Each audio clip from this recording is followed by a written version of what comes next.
সমস্ত প্রশংসা সেই মহান আল্লাহর জন্য, যিনি আমাদের যথাসময়ে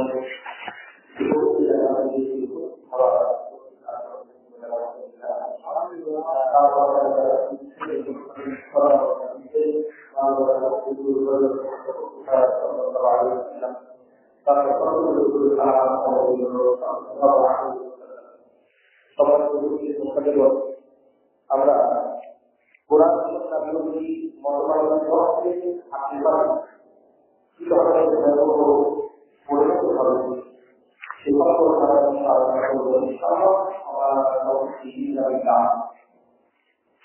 আমাদের সবসময় কোরআন এবং সহিষ্ণুতার পক্ষে থাকতে হবে। কোরআন এবং সহিষ্ণুতার পক্ষে কথা বলতে হবে। কোরআন এবং সহিষ্ণুতা বিরোধী যত মতবাদ আছে, তত্ত্ব আছে, মন্ত্র আছে, সে সমস্ত মতবাদ তত্ত্ব পরিহার করা হবে এবং সেগুলা পক্ষে অবস্থান করা যাবে না। কোরআন সুন্নাহ বিরোধী অসংখ্য মতবাদ এই পৃথিবীতে আবিষ্কার হয়েছে এবং হবে।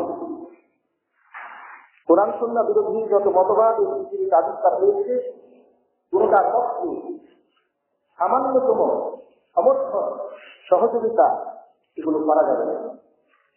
কোরআন সুন্নাহ বিরোধী মতবাদ হচ্ছে গণতন্ত্র মতবাদ। গণতন্ত্র মতবাদ হচ্ছে ইসলাম বিরোধী একটি মতবাদ। এইভাবে রয়েছে সমাজতন্ত্র মতবাদ, যেগুলো ইসলাম বিরোধী কোরআন সুন্নাহ বিরোধী একটি মতবাদ। তারপরে রয়েছে ধর্মনিরপেক্ষ মতবাদ, সেটা একটি কোরআন সুন্নাহ বিরোধী মতবাদ। রাজতন্ত্র মতবাদ, পুঁজিবাদ, কীর্তন্ত্র মতবাদ, এইভাবে অসংখ্য মতবাদ এবং তন্ত্রমন্ত্র ইসলামের বিপরীতে এই মানব জাতি আবিষ্কার করে। এই সমস্ত মতবাদের পক্ষে সামান্যতম অবস্থান করা যাবে না। কেউ যদি ইসলাম বিরোধী কোরআন সুন্নাহ বিরোধী কোন মতবাদের পক্ষে সামান্যতম অবস্থান গ্রহণ করে, তাহলে সে তার দুনিয়া এবং আখিরাত নষ্ট করে দিল। কোরআন সুন্নাহ মতবাদ এটি হচ্ছে জাহিলিয়াত। ইসলাম হচ্ছে একটি পূর্ণাঙ্গ জীবন ব্যবস্থা, তার বিপরীতে যা রয়েছে সেটাই হচ্ছে জাহিলিয়াত। ইসলামের বিপরীতে জাহিলিয়াত এগুলো মানুষ আবিষ্কার করে। ঈমানের বিপরীতে কুফরি, সেটা মানুষ আবিষ্কার করে। তাওহীদের বিপরীতে শিরক, সেটা মানুষ আবিষ্কার করে। সুন্নাতের বিপরীতে বিদআত, সেটা মানুষ আবিষ্কার করেছে। আমাদেরকে থাকতে হবে তাওহীদের পক্ষে, বর্জন করতে হবে সকল ধরনের শিরক। আমাদেরকে থাকতে হবে সুন্নাতের পক্ষে, বর্জন করতে হবে সকল ধরনের বিদআত। আমাদেরকে থাকতে হবে তাওহীদের পক্ষে, শিরক বর্জন করতে হবে, ঈমানের পক্ষে, কুফরি বর্জন করতে হবে। আমাদেরকে থাকতে হবে ইসলামের পক্ষে, সমস্ত জাহিলিয়াত এবং জাহিলিয়াত দর্শন মতবাদ এগুলো পরিহার করতে হবে। পবিত্র কোরআনুল কারীম স্পষ্ট ঘোষণা দিয়েছে সূরা আলে ইমরানের 85 নম্বর আয়াতে যে ফামান ইয়াবতাগি গায়রাল ইসলাম দীনা, যারা ইসলাম ব্যতীত অন্য কিছুকে জীবন ব্যবস্থা হিসাবে খোঁজ করবে, অন্বেষণ করবে, তলাশ করবে, ফালাই ইউকবালা মিনহু, সেটা কখনোই তাদের পক্ষ থেকে গ্রহণ করা হবে না। ইসলাম ব্যতীত কোন মতাদর্শ, কোন মতবাদ আল্লাহ সুবহানাহু ওয়া তাআলা গ্রহণ করবেন না। আল্লাহ বলছেন আর যে ব্যক্তি ইসলাম ব্যতীত অন্য জীবন ব্যবস্থা যারা তলব করবে, খোঁজ করবে, অন্বেষণ করবে, এরা আখিরাতে ক্ষতিগ্রস্ত, জাহান্নামী হবে। আখিরাতে ক্ষতিগ্রস্ত হওয়ার অর্থই হচ্ছে জাহান্নামীদের অন্তর্ভুক্ত হওয়া, জাহান্নামের বাসিন্দা হওয়া।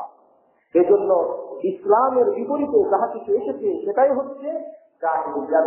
এই জন্য আল্লাহ পবিত্র কোরআনুল কারীমে সূরা মায়েদার 50 নম্বর আয়াত আল্লাহ বলছেন, আপনারা হুকমান জাহিলিয়াতি ইয়াবগুন, এরা কি জাহিলিয়াতের হাইফালা তারা কি খোঁজ করে বেড়াবে? ওয়ামান আহসানু মিনাল্লাহি হুকমা, আল্লাহর চেয়ে শ্রেষ্ঠ রয়েছে, সুন্দর রয়েছে হুকুম দানের ব্যাপারে।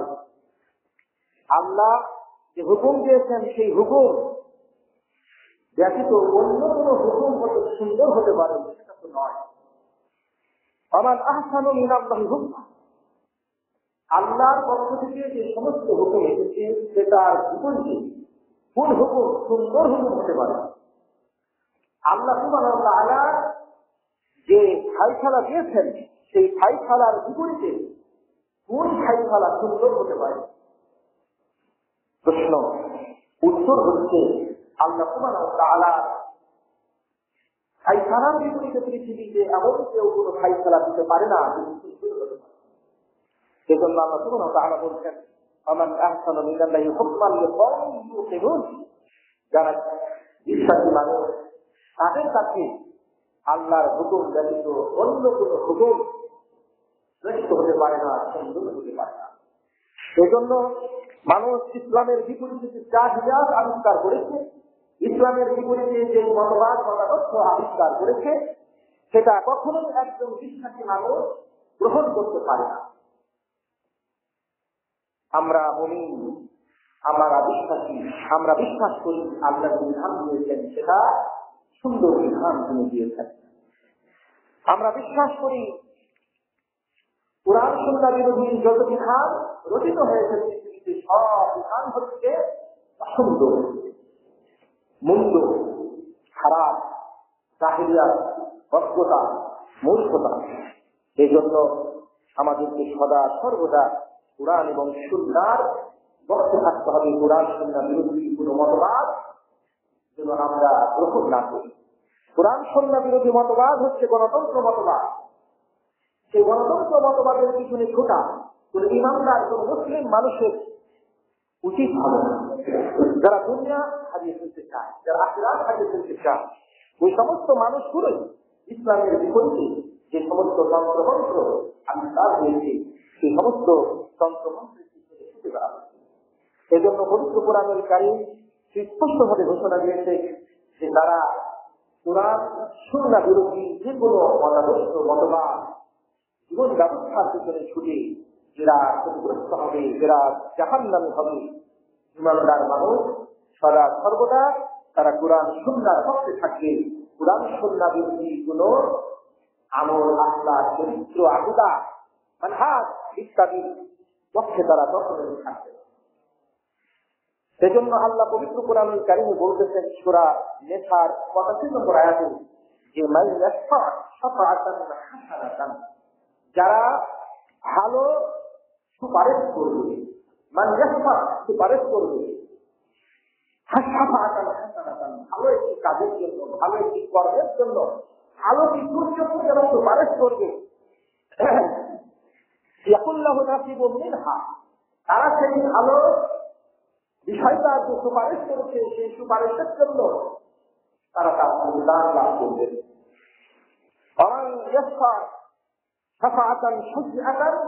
আর যারা খারাপ কর্মের, খারাপ জিনিসের সুপারিশ করবে, আল্লাহ বলছেন ইয়াকুল্লাহু কিফলুম মিনহা, সে তার অংশ পাবে।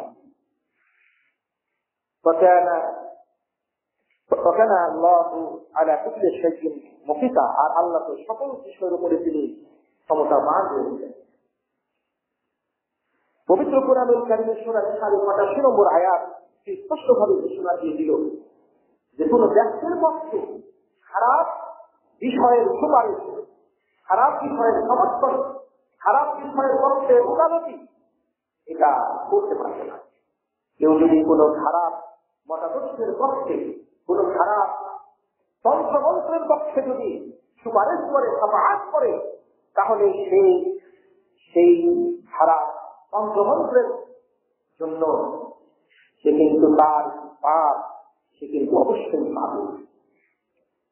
এই জন্য রাসূলুল্লাহ সাল্লাল্লাহু আলাইহি ওয়াসাল্লাম বলেছেন, তোমরা ভালো কর্মের সুপারিশ করবে, কখনো খারাপ কর্মের সুপারিশ করবে। ভালো কর্মের যদি তোমরা সুপারিশ করো তাহলে সেটার জন্য নেকি পাবে, আর খারাপ সুপারিশ যদি করো, খারাপ কর্মের জন্য যদি সুপারিশ করো তাহলে অবশ্যই তার গুনাহ হবে।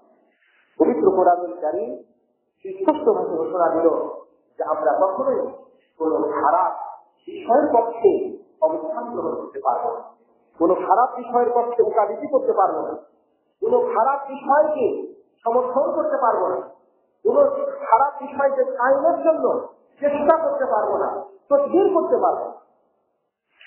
সেই হাদিসে হযরত আয়েশা রাদিয়াল্লাহু তাআলা আনহা তিনি বলেছেন যে কুরাইশদের এক মহিলা চুরি করেছিল, সম্ভ্রান্ত এক মহিলা চুরি করেছিল। তো এই বিষয়টি এই মাখজুমি মহিলা চুরি করেছিল, তার নাকি খারাপ। তো এই বিষয়টি কুরাইশদেরকে চিন্তা করলো যে এত সম্ভ্রান্ত পরিবারের মহিলা, তার হাত কেটে ফেলা হবে।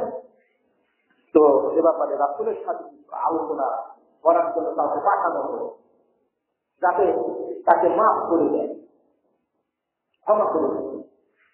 তো পরামর্শ করার পরে তারা কেউ সেটা রাসূলকে বলতে সাহস পাচ্ছেন না। সেজন্য তারা পরামর্শ করলো যে অমাইয়া তাকাল্লামু ফিহা রাসূলুল্লাহ, এই ব্যাপারে কে আছে যে রাসূলের সাথে কথা বলতে পারে। তারাই বলা বলি করলো। এক পর্যায়ে সাহাবীরা পরামর্শ করলো যে অমাইয়া তারিউ আলাইহি ইল্লা Usama ibn Zayd, Usama ibn Zayd সে ব্যতীত এটা বলার মতো সাহস আর কেউ রাখছে না। তার কারণ যে সে হচ্ছে হিজবুর রাসূলুল্লাহ সাল্লাল্লাহু আলাইহি ওয়াসাল্লাম, রাসূলের খুব প্রিয় পাত্র। যায়েদের ছেলে উসামা, তাকে রাসূল খুব ভালোবাসতেন। বালক ছেলে, বালক বলতে বালক না, সে যুবক ছেলে, তাকে রাসূল সাল্লাল্লাহু আলাইহি ওয়াসাল্লাম খুবই ভালোবাসতেন, স্নেহ করতেন। যেহেতু তিনি জাতির ছিলেন, তারা সিদ্ধান্ত নিল যে তাকেই পাঠানো, যাতে করে এই রাসূল সাল্লাল্লাহু আলাইহি ওয়াসাল্লাম ওই মহিলাটাকে মাফ করে দিয়েছে, চুরি করেছে, হাতটা যেন না কাটে। তো ফাকাল্লামাহু উসামা, উসামা রাসূলের সঙ্গে কথা বললেন, বিষয়টা নিয়ে। তো রাসূলুল্লাহ সাল্লাল্লাহু আলাইহি ওয়াসাল্লাম তাকে বললেন, আতাসফাউ বিহাদ্দিন মিন হুদুদিল্লাহ, তুমি আপনার একটি বিধানের ব্যাপারে তুমি আমার কাছে সুপারিশ করতে এসেছো। আতাসফাউ, তুমি সুপারিশ করবে বিহাদ্দিন মিন হুদুদিল্লাহ, আল্লাহর যে হদ আছে, আল্লাহর যে শাস্তির বিধান আছে, সেই শাস্তির বিধানের একটি বিধান এখানে কার্যকর হবে, একজনের প্রতি কার্যকর হবে, হাত কাটা হবে। সে চোর প্রমাণিত হয়েছে, তার হাত কাটা হবে। এখন তুমি এই বিধানের বিপক্ষে, অর্থাৎ হাত না কাটার পক্ষে তুমি সুপারিশ করতে এসেছো। তাকে ধমক দিলেন। হযরত উসামা রাদিয়াল্লাহু তাআলা আনহু তিনি আমার ভুল হয়ে গেছে, ইস্তাগফিরুল্লাহ, আমার জন্য ইস্তাগফিরলি, আপনি আমার জন্য আল্লাহ তিনি ভুল স্বীকার করলেন। আল্লাহ রাসূলের কাছে তিনি বললেন যে আল্লাহর কাছে ক্ষমা চান আমাকে। এত বড় আত্মস্থ, এত বড় সাহস, আল্লাহর বিধান কার্যকর হবে, চোর চুরি করে আল্লাহর বিধান তারপর বাস্তবায়ন করতেই হবে। আর তুমি আল্লাহর বিধান যাতে করে তারপর জারি না করা হোক, সেই জন্য তুমি সুপারিশ করছো। রাসূলুল্লাহ সাল্লাল্লাহু আলাইহি ওয়াসাল্লাম ওয়ামা ফাসতাবা, রাসূল সাল্লাল্লাহু আলাইহি ওয়াসাল্লাম আনিয়ে গেলেন জনসম্মুখে, মসজিদে নববীতে খুতবা দিলেন, জুমার খুতবা, এমনি খুতবা দিলেন, আলোচনার জন্য দাঁড়ালেন, খুতবা দিলেন। সুম্মা ক্বাল, তারপরে বললেন, শোনো হে সাহাবীরা, ইন্নামা আহলাকাল্লাযীনা ক্বাবলাকুম, নিঃসন্দেহে তোমাদের পূর্বে যারা ছিল এরা কিন্তু ধ্বংস হয়েছে। কিসের কারণে ধ্বংস হয়েছে? কিসে তাদেরকে ধ্বংস করেছে? আন্নাহুম কানু ইযা তারাকাতিহিমুশ শরীফ, যখন তাদের মধ্যে কোনো সম্ভ্রান্ত লোক যখন ফিল করত, এমপি মন্ত্রী ইত্যাদি এই সমস্ত ব্যক্তিরা ফিল করত, তাদের মধ্যে শরীর ব্যক্তিরা ফিল করত, মূল মাতাব্বররা ফিল করত, তো তারা কখন তারা তাকে ছিলেন। ইসলামের পূর্বেও কিন্তু চোরের হাত কাটার বিধান ছিল, তাওরাতের বিধান ছিল, কিন্তু তাওরাতের অনুসারীরা করত কি, তারা বড় লোকের হাত কাটত না। এজা সারা কাফি যখন তাদের মধ্যে কোন দুর্বল ব্যক্তি চুরি করত, রাসূল বলছেন আকওয়ামু আলাইহিল হাদ্দা, তখন তারা তার উপরে আল্লাহর ওয়াজ জারি করত। জন্য তারা ধ্বংস হয়েছে। এই কাজটি তাদেরকে ধ্বংস করেছে। আহালাকাল লাযীনা ক্বাবলাকুম, তোমাদের পূর্বে যারা ছিল তারা এই কাজটি করার জন্য ধ্বংস হয়েছে। কাজটি হলো কি? বড় লোক চুরি করলে হাত কাটে না, ছোট লোক চুরি করলে হাত কাটে। তাহলে তো তারা তো আল্লাহর বিধান রেখেছে, বড় লোককে ছেড়েছে, ছোট লোককে কেটেছে, তো কেটেছে তো কিছুটা হলেও তো পালন করেছে। তারপরে রাসূল বললেন আহলাকাল লাযীনা ক্বাবলাকুম, এই কাজটাই তাদেরকে ধ্বংস করেছে। অর্থাৎ ছোট লোকে চুরি করুক আর বড় লোকে চুরি করুক, সকলের হাত কাটতে হয়েছে, কিন্তু সেটা না করে তারা ছোট লোকের হাত কেটেছে, বড় লোকের হাত। কিছুটা হলেও তারা আল্লাহর বিধান, কিছু ব্যক্তির ওপরে হলেও আল্লাহর বিধান কিন্তু কায়েম রেখেছিল। তারপরেও তারা ধ্বংস হয়েছে, তারা জাহান্নামে হয়েছে। এত হে মুসলিম, তুমি আজকে আল্লাহর বিধান পুরোপুরি লঙ্ঘন করেছো। আল্লাহ যে বিধান দিয়েছেন হাত কাটার, সেটা পুরোপুরি তুমি নাকচ করে দিয়েছো, বাতিল করে দিয়েছো, নিষিদ্ধ করে দিয়েছো। তোমার মতো যুবক হারাম, তোমার মতো বেমা মুসলমান সন্তানি মুনাফিক আর কেউ আছে? অথচ অতীত যুগের মানুষেরা তারা তাদের সম্ভ্রান্ত পরিবারের উপরে এই হুকুম জারি করেনি, গরিবদের উপরে সেই হুকুম জারি করেছে, তারপরেও তারা ধ্বংস হয়েছে। রাসূলের ঘোষণা, আর তুমি মুসলমান নামদারি মুনাফিক, তুমি আল্লাহর বিধানকে চিরতরে নিষিদ্ধ ঘোষণা করো। রাসূলুল্লাহ সাল্লাল্লাহু আলাইহি ওয়াসাল্লাম উঠামাকে ধমক দিয়ে বললেন, শোনো, লাউ আন্না ফাতিমা, আইমুল্লাহ আল্লাহর কসম করে বলছি, লাউ আন্না ফাতিমা বিনত মুহাম্মদ সারাহাত, যদি আমার মুহাম্মাদের মেয়ে ফাতেমা, অর্থাৎ আমার মেয়ে ফাতেমা যদি চুরি করতো, না কথা আতুল্লাহা, তাহলে আমি মুহাম্মদ তার হাত কেটে দিতাম।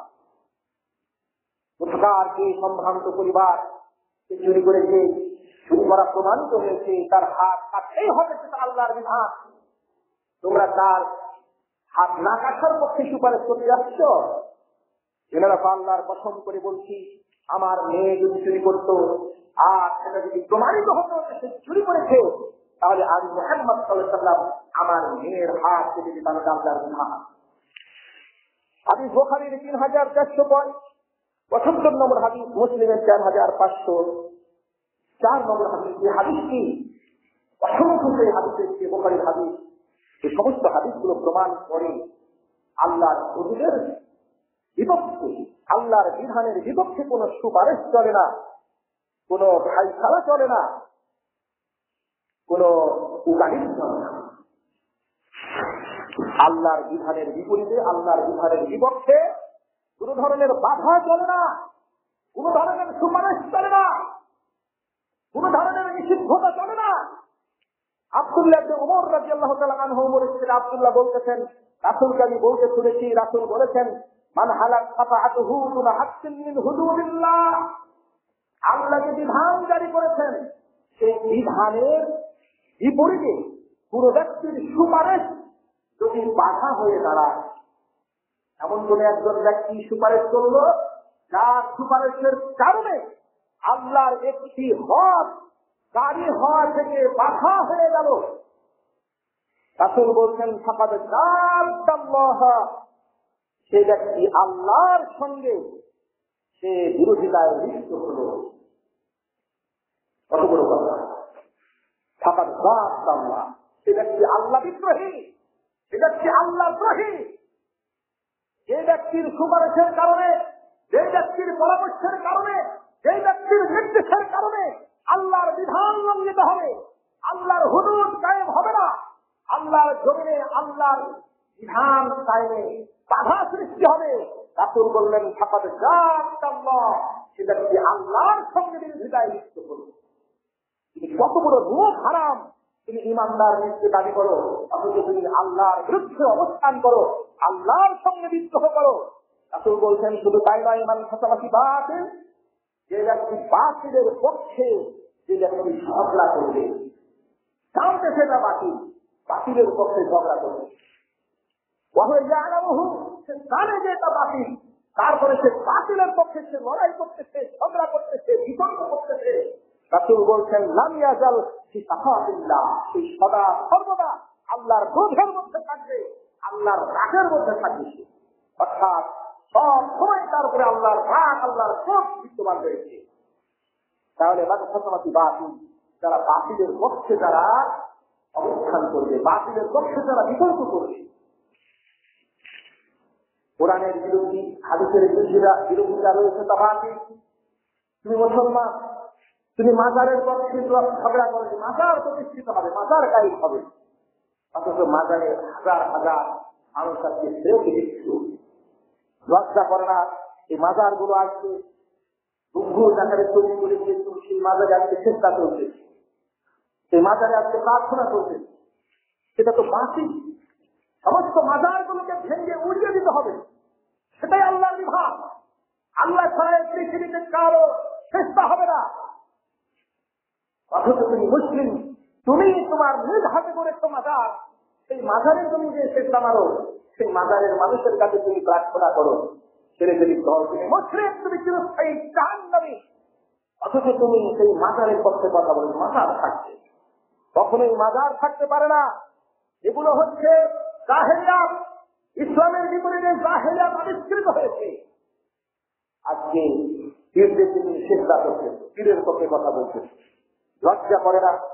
আজকে তুমি আল্লাহর বিধানের বিরুদ্ধে কথা বলতেছ, হাত কাটার বিরুদ্ধে কথা বলতেছ, জেনার শাস্তির বিরুদ্ধে কথা বলতেছ। আজকে তুমি সুদ হারাম হবে, সে বিরুদ্ধে কথা বলছে। কেন সুদ হারাম হবে? সুদ ছাড়া নাকি রাখতে চলে, সমাজ করে, সারা পৃথিবী আজকে সুদে ভরপুর, সুদ না মানে কি করে চলে? সুদের পক্ষে আজকে তুমি উকালিত করতেছ, সুদ আল্লাহ হারাম করেছে। আল্লাহ পবিত্র কোরআনুল কারীমে বলছেন, রাসূলুল্লাহ সাল্লাল্লাহু আলাইহি ওয়াসাল্লাম তার সহিহ হাদিসে বলছেন, মান খাসামা ফি বাতিল, যে ব্যক্তি বাতিলের পক্ষে ঝগড়া করতেছে, কানে গণতন্ত্র বাতিল, তারপরে সে গণতন্ত্রের পক্ষে ঝগড়া করতেছে, কানে সে সমাজতন্ত্র বাতিল, অথচ সে সমাজতন্ত্রের পক্ষে ঝগড়া করতেছে, সে জানে পীরতন্ত্র বাতিল, অথচ সে পীরতন্ত্রের পক্ষে ঝগড়া করতেছে, জানে সে ধর্মনিরপেক্ষ মতবাদ বাতিল, তারপরে সে ধর্মনিরপেক্ষ মতবাদের পক্ষে কথা বলতেছে, সে জানে সমাজতন্ত্র বাতিল, অথচ সে সমাজতন্ত্রের পক্ষে কথা বলতেছে, সে জানে জাতীয়তাবাদ বাতিল, অথচ সে জাতীয়তাবাদের পক্ষে কথা বলতেছে। রাসূলুল্লাহ সাল্লাল্লাহু আলাইহি ওয়াসাল্লাম বলেছেন, মান খাসামা ফি বাতিল ওয়া হুয়া ইয়ালামু, জানার পরে যদি কেউ বাতিলের পক্ষে কথা বলে, তাহলে অবশ্যই আল্লাহ সুবহানাহু ওয়া তাআলা সর্বদা যতক্ষণ সেই বাতিল পরিহার না করছে, সেই বিতর্ক পরিহার না করছে, সেই তওবা না করছে, ততক্ষণ পর্যন্ত আল্লাহর ক্রোধ, আল্লাহর রাগ তার উপরে রয়েছে। বাতিলের পক্ষে ঝগড়া করে তুমি আল্লাহর ক্রোধে নিপতিত হয়েছ, আর তুমি মুসলমানগিরি দেখাও, তুমি নিজেকে মুত্তাকি দেখাও, কখনো নয়। যারা বাতিলের পক্ষে ঝগড়া করবে, সে সদা সর্বদা আল্লাহর ক্রোধের মধ্যে রয়েছে, আল্লাহর গজবের মধ্যে রয়েছে। আল্লাহর ক্রোধ তখনই তারপরে বিপরীত হবে যখন সে মৃত্যুবরণ করবে, যখন সে কিয়ামতের মাঠে হাসরের মাঠে উঠবে, তখনই সে তার সেই অপরাধের পূর্ণ শাস্তি সে অবশ্যই পেয়ে যাবে। এই জন্য রাসূলুল্লাহ সাল্লাল্লাহু আলাইহি ওয়াসাল্লাম বললেন, শোনো, আমান ক্বালা ফি মুমিনিন লা মা লাইসা ফিহি, যে ব্যক্তি মুমিনের বিরুদ্ধে এমন কথা বলে যেই কাজটি মুমিন করেনি, ফাকাদ আসকানাহুল্লাহু রাদ্দাতাল হাবাল, আল্লাহ রাসূল বলছেন, সেই ব্যক্তিকে আল্লাহ সুবহানাহু ওয়া তাআলা জাহান্নামের যে সমস্ত জায়গাতে খুন, রক্ত ইত্যাদি জড়ো হয়, জমা হয়, সে সমস্ত স্থানে তার স্থান দিবে, হাত্তা ইয়াখরুজু মিম্মা ক্বাল ওয়া লাইসা বিখারিজ, যতক্ষণ না সে প্রমাণ করতে পারবে যে মুমিন এই কাজটি করেছে। মুমিন কাজটি করেনি, তুমি মিথ্যা অপবাদ দিয়ে তাকে তার মানহানি করেছে, তাকে বেইজ্জতি করেছে, তাকে শাস্তি দিয়েছ, জেল দিয়েছ, জরিমানা করেছ, তাকে তুমি হত্যা করেছ, অথচ সে শাস্তি আমার হত্যার নয়। রাসূল বলছেন, যারা এই কাজটি করবে অবশ্যই আল্লাহ সুবহানাহু ওয়া তাআলা সব চাইতে ঘৃণিত জায়গা, এই জায়গাতে তার জাহান্নামে স্থান দিবে, যতদিন না সে প্রমাণ করতে পারে যে আমি যা বলছি তা সত্য। সে কি করে প্রমাণ করবে? রাসূল বলছেন, সে সেখান থেকে কেউ হতে পারবে না। তুমি মানুষের উপরে মিথ্যা অপবাদ দাও, মিথ্যা অপবাদ প্রমাণ করতে হবে আল্লাহর দরবারে। যতদিন না করতে পেরেছ, ততদিন পর্যন্ত জাহান্নামের সেই জঘন্যতম জায়গা রজগাতাল সবার তোমার অবস্থান হবে। হাদিস সহিহ আবু দাউদের 3597 হাদিস, সাহিহ জামি গ্রন্থে নাসিরউদ্দিন আলবানী 6196 হাদিস, সাহিহ তারকিব গ্রন্থের 1809 হাদিস। এই হাদিস সহিহ হাদিস প্রমাণ করে তখন কোনো মানুষের মান হানি করতে নাই, যে কাজটিকে করেনি তাকে অযথা এই অপরাধে জড়াতে নাই, তারা এই কাজটি করবে সারা অবশ্যই জাহান্নামী হবে এবং শাস্তিপ্রাপ্ত হবে। এই জন্য সদা সর্বদা কোরআন এবং সুন্নাহর পথে থাকবে। কোরআন সুন্নাহর নবী যত মতাদর্শ রয়েছে, মতবাদ রয়েছে, সেগুলোকে বর্জন করতে হবে, তদতলে গলিত করতে হবে। রাসূলুল্লাহ সাল্লাল্লাহু আলাইহি ওয়াসাল্লাম বলছেন, আব্দুল্লাহ ইবনে ওমর বলছেন, মান আনা আলা খুসুমাতিন বিজুলমি, যে ব্যক্তি কোন মুকদ্দমাতে অন্যায়ভাবে সাহায্য সহযোগিতা করবে, ফাকাদ বাআ বিগযাবিল্লাহি আযজা ওয়া তাআলা, যে ব্যক্তি আল্লাহ সুবহানাহু ওয়া তাআলার গজব নিয়ে সে জিতল। অন্যায়ভাবে কোন মুকদ্দমায় ওকালতি করা যায় না, অন্যায়ের পক্ষে কথা বলা যায় না। কেউ কেউ জানে যে যার পক্ষে আমি ওকালতি করছি সে হচ্ছে জালেম, সে অন্যায়কারী, তারপরেও সে তার পক্ষে ওকালতি করতেছে। তার জেনে রাখা দরকার, রাসূলুল্লাহ সাল্লাল্লাহু আলাইহি ওয়াসাল্লাম বলছেন, মান আনা আলা খুসুমাতিন বিজুলমিন, যে ব্যক্তি কোনো মুকদ্দমাতে অন্যায়ভাবে জুলুম অন্যায়ভাবে সাহায্য সহযোগিতা করবে, সে ব্যক্তি আল্লাহর গজব হয়েছে, তার উপরে আল্লাহর গজব হয়েছে। হাদিস সহিহ সাহিহ তারকিবের 2248 নম্বর হাদিস, আবু দাউদের 3598 হাদিস। এই সমস্ত হাদিসগুলো প্রমাণ করে যে অন্যায় ভাবে কারোর কোনো পক্ষ নেওয়া যায় না, অন্যায় মতবাদ মতাদর্শের পক্ষ নেওয়া যায় না, অন্যায়কারী জুলুমকারীর পক্ষে অবস্থান করা যায় না, তার পক্ষে ওকালতি করা যায় না, তাকে বাঁচানোর কোনো চেষ্টা করা যায় না। রাসূলুল্লাহ সাল্লাল্লাহু আলাইহি ওয়াসাল্লামের জামানায় তো শুনতে পেলেন যে হযরত উসামা রাদিয়াল্লাহু তাআলা আনহু একজন মহিলা চুরি করেছেন, তার হাত কাটা হবে, সেজন্য সুপারিশ করতে আসছেন, তাকে ক্ষমা করে দেওয়া। রাসূলুল্লাহ সাল্লাল্লাহু আলাইহি ওয়াসাল্লাম তাকে ধমক দিয়ে বললেন, যা আল্লাহর একটা বিধান এখানে কার্যকর হবে, আর তুমি এখানে সুপারিশ করতে এসেছো। সে তার ভুল বুঝতে পারলো, রাসূল সাল্লাল্লাহু আলাইহি ওয়াসাল্লামকে বলল, রাসূল আপনি আমার জন্য আল্লাহর কাছে ক্ষমা চান, আমার ভুল হয়ে গিয়েছে। রাসূলুল্লাহ সাল্লাল্লাহু আলাইহি ওয়াসাল্লাম বিলম্ব করলেন না, সঙ্গে সঙ্গে খুতবা দিলেন। তার সম্মুখে তিনি সমস্ত সাহাবীদেরকে জানিয়ে দিলেন যে শোনো, এটা করলে হবে না, সম্ভ্রান্ত হোক অসম্ভ্রান্ত হোক, এই হোক না কেন, যদি চুরি করে তাহলে তার হাত কাটা যাবে। সে প্রধানমন্ত্রী হোক, সে প্রেসিডেন্ট হোক, সে মন্ত্রী হোক, এমপি হোক, সাধারণ মানুষ হোক, নিরল হোক, মাতাব্বর হোক, সে একজন চোর হোক, এই হোক না কেন, চুরি প্রমাণ হয়েছে, হাত কাটতেই হবে। আল্লাহর বিধানটা তার হাত করতে তারপর আবার চুরি করে দেয়, আর পা হাত পা, আর একটা চুরি করতে আর একটা চুরি করতে আর একটা, এইভাবে শাস্তি হয়ে থাকে। এই জন্য রাসূলুল্লাহ সাল্লাল্লাহু আলাইহি ওয়াসাল্লাম সতর্ক সাবধান করেছেন। রাসূল বলেছেন, কোনোভাবেই কাউকে অন্যায়ভাবে সাহায্য করতে হয় না। রাসূল বলছেন, আল্লাযী ইউনিকামা আলা গায়রিল হক, যেটা কি অন্যায়ভাবে তার কোনো জাতি গোষ্ঠীকে, দলকে, সম্প্রদায়কে সাহায্য করবে, আর দল তার গোষ্ঠী তার সম্প্রদায় অন্যায় করেছে জানতে, তারপরে সে তাকে সাহায্য করতেছে। রাসূল বলছেন, এই ব্যক্তির উদাহরণ হলো কামাসালের বাড়ি, তার উদাহরণ হলো যে একটা বাইরের মতো, একটা উটের মতো। যে উটটা কি হয়েছে, তার একটা পিছিয়ে দিন, সে উটটা কুমের মধ্যে পড়ে গিয়েছে। এখন সে কি করতেছে, অমিন হাতে দামদি, সে উটের গ্যাস ধরেছে দামদি, কূপে পড়ে গেছে একটা উট, সে এখন গ্যাস ধরে টানতেছে, গ্যাস ধরে তার কূপ থেকে আর উঠছে উঠানো। রাসূল সাল্লাল্লাহু আলাইহি ওয়াসাল্লাম বললেন যে যারা তার সম্প্রদায়কে অন্যায়ের উপরে সাহায্য করে, তারা ওই ব্যক্তি অন্যায় করার কারণে সে ধ্বংস হয়েছে, আর তুমি তাকে ধ্বংস থেকে উদ্ধার করবে কি করে? যে ধ্বংস হয়েছে তো অবশ্যই তার শাস্তি পাবে, অন্যায় করে তো অন্যায়ের শাস্তি সে অবশ্যই পাবে। অন্যায়ের শাস্তি যদি না পায় তাহলে তো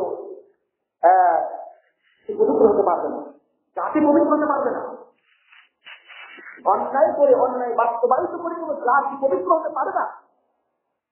এজন্য রাসূলুল্লাহ সাল্লাল্লাহু আলাইহি ওয়াসাল্লাম বলছেন, মুআয রাদিয়াল্লাহু আনহু বর্ণনা করছেন, লা তুকদ্দাসু উম্মাতুন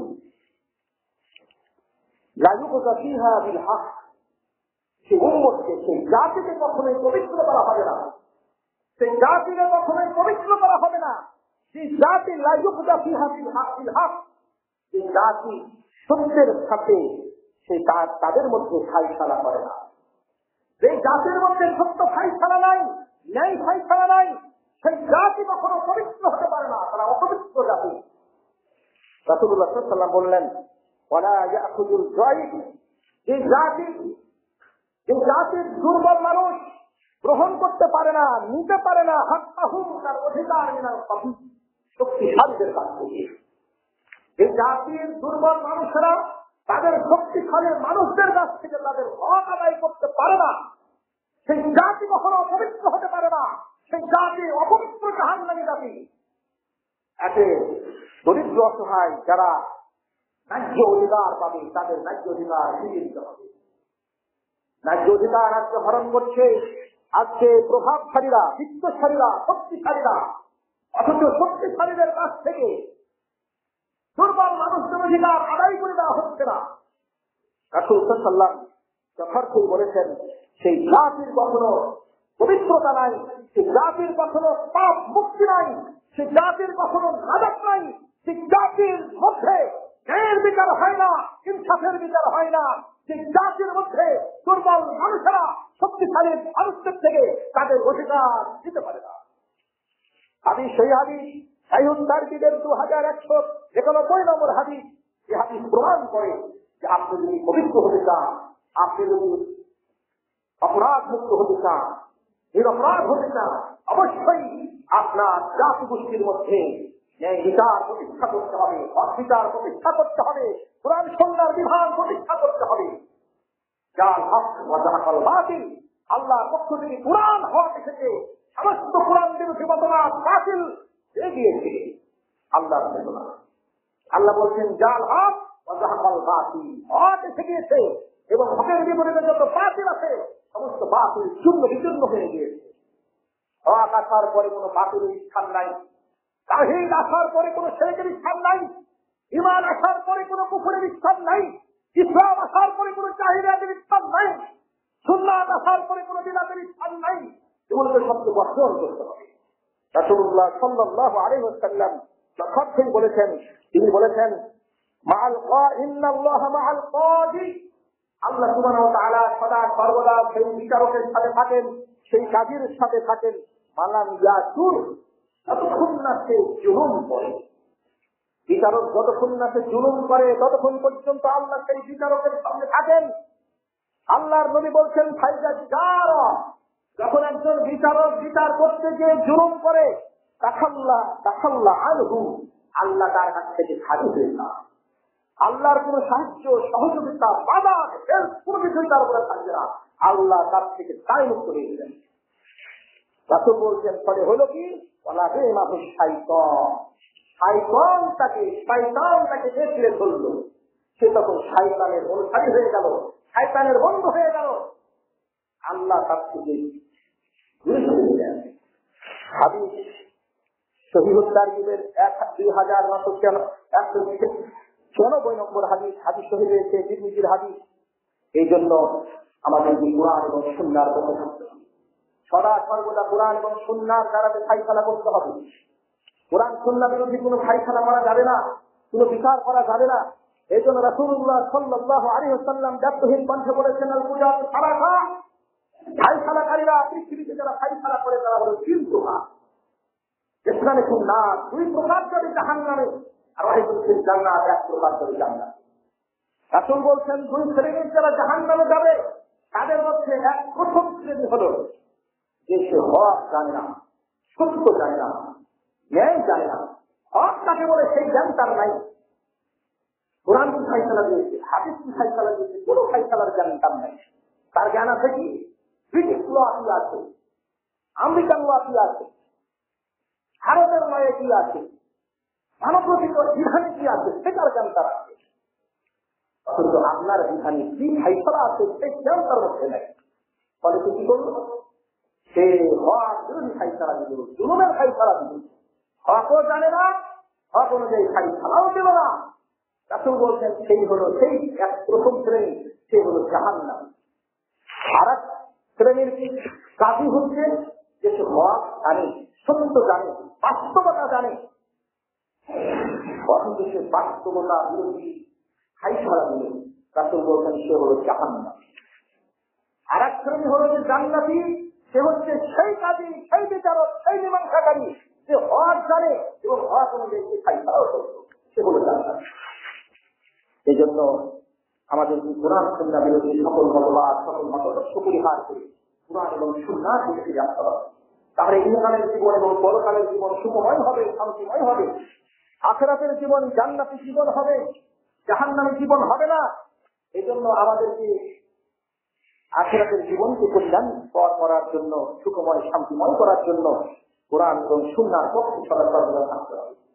কোরআন এবং সুন্নাহর বিপক্ষে গেলেই জাহান্নাম, কোরআন এবং সুন্নাহর বিপক্ষে গেলে ইহকাল এবং পরকালে ক্ষতি। সেই জন্য রাসূলুল্লাহ সাল্লাল্লাহু আলাইহি ওয়াসাল্লাম সাবধান করেছেন, সতর্ক করেছেন।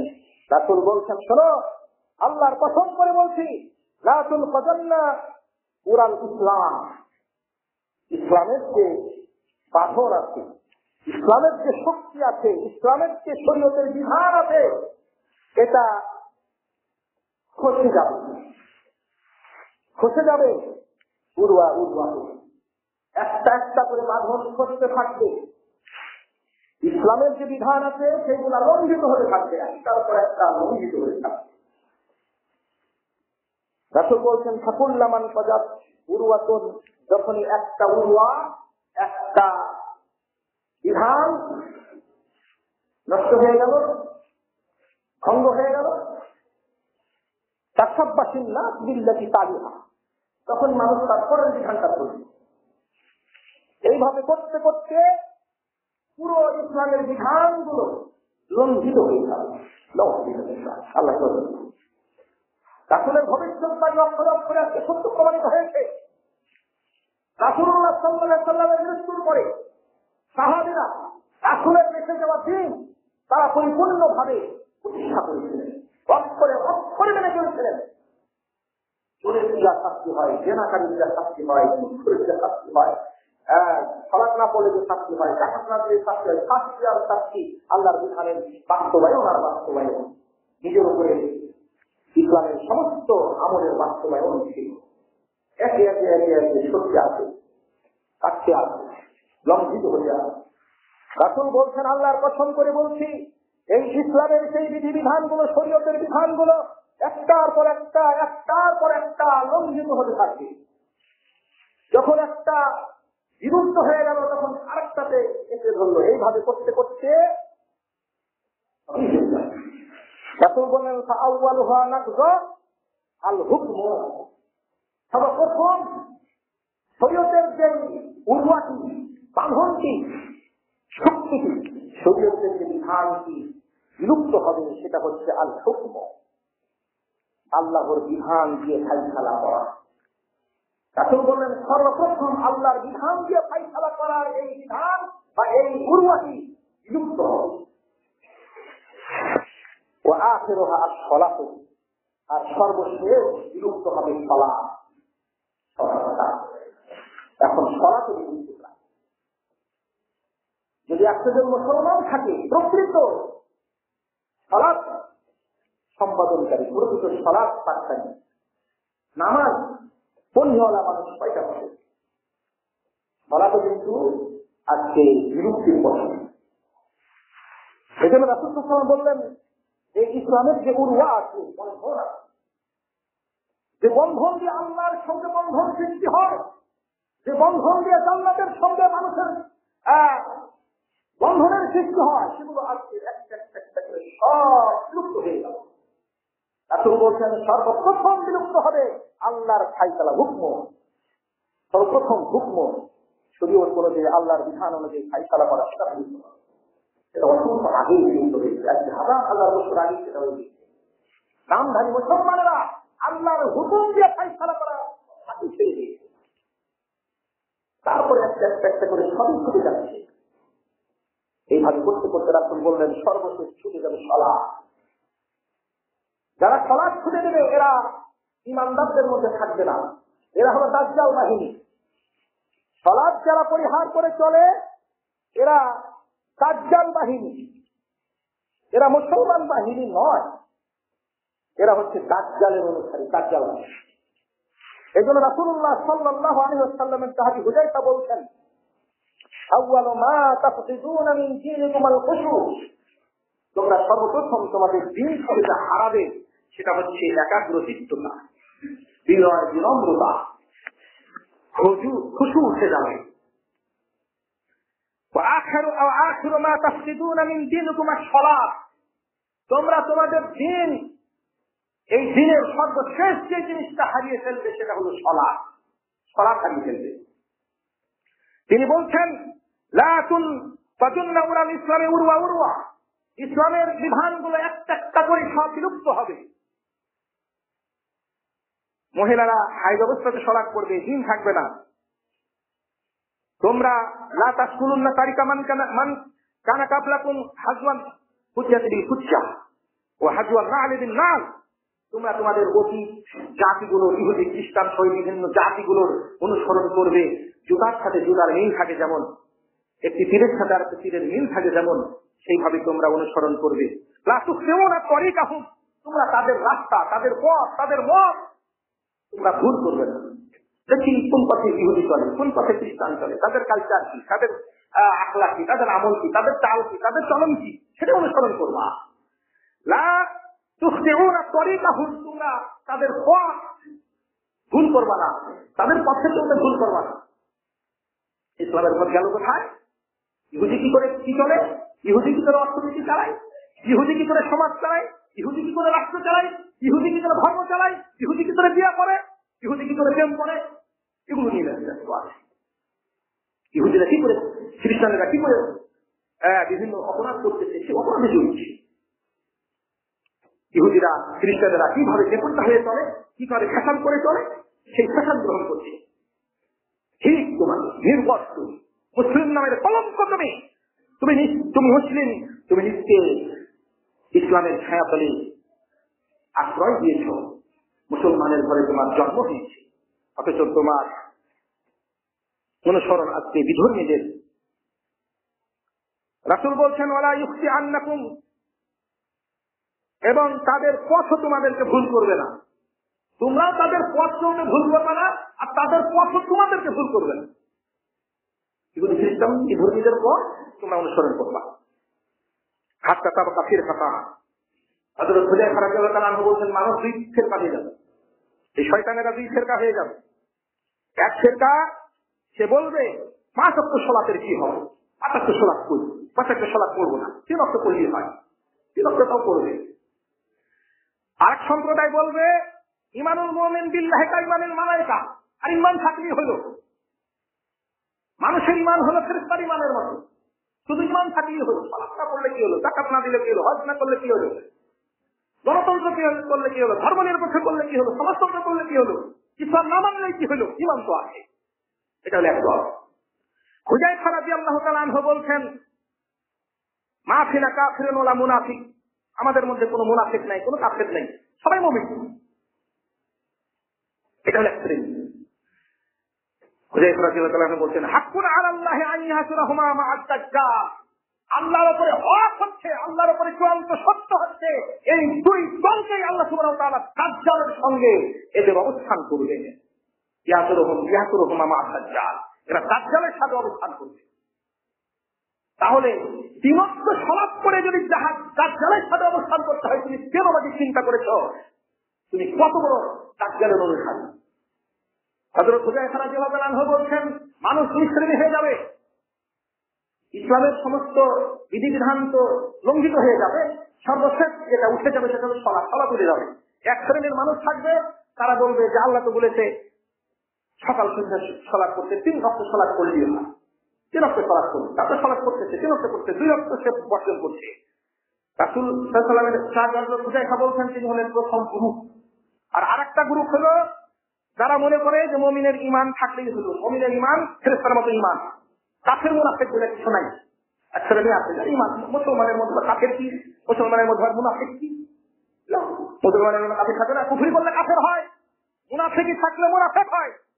জাহেল তুমি মনে করো যে ঈমান থাকলেই হলো, নামাজ নাই, রোজা নাই, হজ নাই, যাকাত নাই, কালেমা নাই, সৎ পথে চলা নাই, মদ খাও, মাটি বাজি করো, আর তুমি মনে করো আমি মানছি না।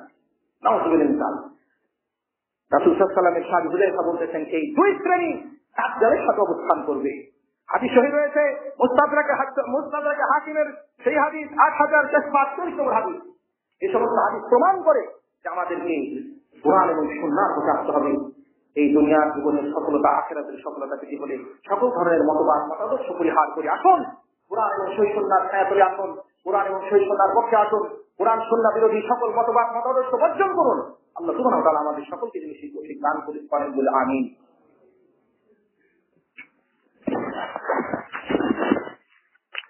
সমস্ত প্রশংসা সেই মহান আল্লাহর জন্য, যিনি আমাদের যথাসময়ে